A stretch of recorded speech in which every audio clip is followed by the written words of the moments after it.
What is up, ladies and gentlemen, and welcome back to the Tech Crack House. So this video will actually center around cryptocurrency mining. So if you like cryptocurrency mining, you're in for a treat. Also, feel free to leave a like, share, subscribe, and hit that bell button below to receive a notification every time the Tech Crack House uploads a video. Other than that, folks, let's go ahead and get right into it.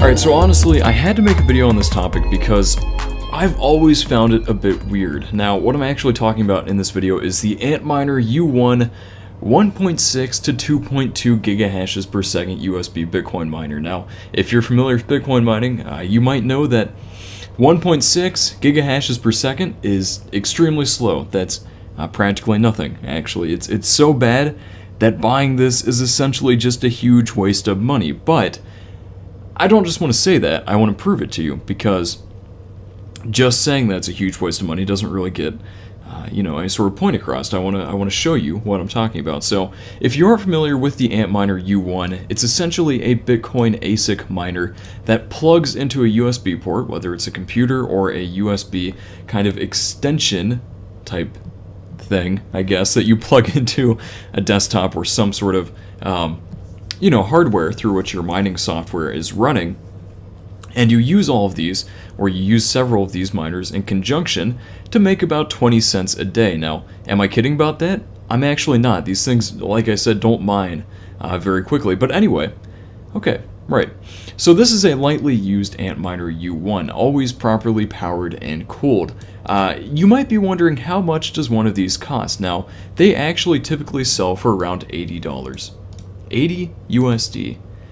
Which is extremely expensive for a miner that is pretty bad. It's really not worth your money at all. Now, I can see why these would be attractive, because one, they use very little power. They use 4.5 watts of power, which isn't too ridiculous, and they plug right into a USB port. That's pretty simple, right? Now, a lot of miners have to be plugged in a specific way. They take PCIe type power plugs, 6-pin power plugs, and they can just be a little complicated to set up and use.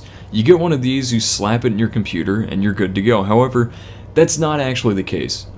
You still got to set up mining hardware, you have to join a mining pool typically, and it's not as easy as I think many people think. The mining speed on this is still, like I said, abysmal. So unless you have 200 or 2,000 of these running at once, you're not going to get anywhere.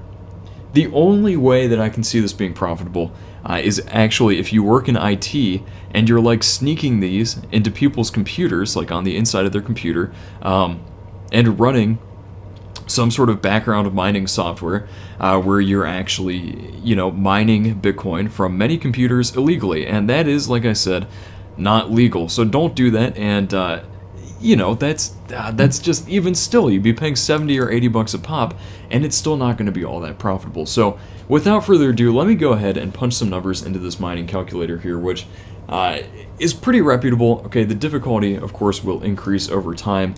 Bitcoin to USD. Theoretically, the Bitcoin price should increase. Will it actually? Not necessarily, but we'll look at that at a greater depth. So let's go ahead and enter 1.6 gigahashes per second at 4.5 watts. Power costing 10 cents per kilowatt hour, which is really pretty inexpensive overall, all things considered. Pool fees will set at 0.5% just for, equitability, being equitable.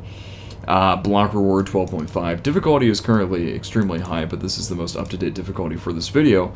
And then Bitcoin to USD 3,700 per Bitcoin. And that's pretty much it. So hardware costs, we'll say $80, because the bidding isn't even done on this one yet. It actually has 4 hours and 35 minutes, so it's probably going to end up around $80 or so. This one is listed as buy it now, and as you can see, it's actually listed at $81, which is, once again, relatively expensive. So 81 bucks, let's actually just list that, and shipping is free, so we're not going to worry about that. So we hit calculate here, let's go ahead and see what we get. It looks like USD per year, you'd be earning around 49 cents, which is, as I said, that's extremely abysmal. Power cost $3.94, so your profit per year would be negative $3.45, which is Once again, extremely bad. That's not good at all, okay? That's not making you much money. You will never break even with this setup. So, even if power is totally free, so let's actually change this to 0 completely. If you're not paying for power at all, it'll take you 60,198 days to actually break even. So even if you are paying for power, which is, you know, I could see that being a reason behind why you might use this, or if your computer's plugged in and running anyway, you know, why not use your computer's kind of excess power to make a little bit of money? And like I said, if you did that, you'd be making 49 cents per year. So it would take you 60,000 days to break even, and that's not counting for increased difficulty. If we bump the difficulty up to that, which is higher, I think. Yeah, it's. Oh wait, no, that's lower. Okay, what am I doing? I need to add more zeros into that.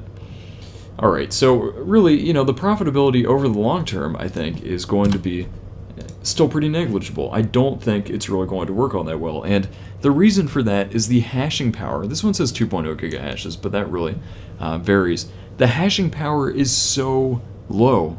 It's so extremely low, and the upfront cost is so disproportionately expensive for what you're actually getting that this will never really be worth your time, which is, you know, sad to say.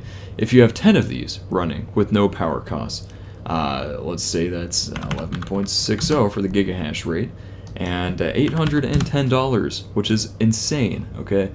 You're still going to be making no money with, you know, future predicted mining profitability with difficulty being considered. It's just not going to happen. If Bitcoin is worth 50,000 USD per coin, you might be making a lofty $4 a year by paying $810 up front. It just doesn't scale in a way that makes sense. It does make sense, but it's not profitable. It doesn't scale in a way that, you know, actually makes sense for the user. This description here is wrong, okay? Bitcoin is no longer $4,738. Bitcoin fell pretty sharply a couple weeks ago. And because of that, it's just not, it's not worth using this to mine. And even, like, you know, as we're seeing here, even if this is the price of Bitcoin, which is relatively low in the grand scheme of things for this miner itself, that's not that good at all, okay? And they say with the surge and the value of cryptocurrency, now is the time to start mining. This is really misleading, and honestly, I don't like how misleading this honestly is. They're basically trying to dupe people that are inexperienced with mining and don't even want to use a mining calculator to actually see if this is profitable or not. This is not profitable, okay? This just isn't profitable at all. If you look at different miners, like even this one, for example, the Antminer S4, which is 2 terahashes per second, you can currently buy one of these for, like, I think they go for about $250 or $300. The hash rate is 2,000 gigahashes per second. The power use is, I believe, oh God, yeah, see, once again, they state the value of Bitcoin in every single description, but honestly, I think they probably are only going to do that if it's beneficial for them. If not, odds are they aren't going to list that. You know, if it's not working out for them, then they're probably just going to leave that out of the description altogether. God, what is the power use on this? They don't even state what the power use actually is. I need to find a miner here that actually has that listed, because I'm kind of familiar with these, but I want to make sure that actually, okay. Once again, let's just go with the litmus test of the Antminer S9, okay? So the Antminer S9, which isn't what we're looking at here, actually mines at 13,000 gigahashes per second. Hardware costs, it's about $1,200 or so. On Bitmain, it's like 4,000 on eBay, but on Bitmain it doesn't cost nearly as much. If we set this back to 3,700 and calculate that, power watts, uses 1,300 watts of power. See, now that is slightly more profitable, okay? And even that actually seems low for some reason. Okay, that's because the power cost is off. Okay, let's try that again. That's because the difficulty is still extremely high. So in the future, something like an Antminer S9 might still be profitable, okay? Which, you know, that's too low. Took out one too many zeros there. which is great to see. But, you know, for the time being and for the future, the U1 just isn't good. It's just not a good option for Bitcoin mining. And honestly, I wouldn't approach this with, you know, I just wouldn't recommend that you use a USB Bitcoin miner, because you're going to spend a lot of money up front. You're going to make almost no money mining at all, maybe 50 cents a year. You know, you could make more money by walking down the street and picking up 2 quarters, literally 2 quarters, than you would using this to mine for a whole year. And guess what? Finding those 2 quarters, that's free. You don't have to pay anything for those 2 quarters. You would have greater luck, and you'd make more money buying a metal detector and actually trying to find old treasure, okay? This isn't that profitable. So honestly, I would recommend that you steer clear of Antminer U1 USB type miners. I really think that they're way overpriced as of right now, and they aren't going to make you really any money. So in my opinion, I would avoid these. And that's just my opinion, but at the same time, you know, I think the figures and the numbers speak for themselves. So that's going to do it for this video, folks. I know this video is extremely long, so I apologize for that. But anyway, just want to make a video talking about that because I think it's honestly extremely important. So have a good one, folks. And yeah, I'm gonna go now. As always, thank you so much for watching. Your viewership is greatly appreciated here at the Tech Crack House, and we hope to see you for the next video. Feel free to share this video with your friends, your dog's friends, your friends' dogs, anyone you want. That hobo that lives down the street, share it with him, because you might like it, right? Brighten up his day. If you enjoyed this content from the Tech Crack House, feel free to leave a like, share, subscribe. If you wish to support us monthly, feel free to check out our Patreon page. Until next time, ladies and gents, see you all in the next video. This has been Mike, signing off.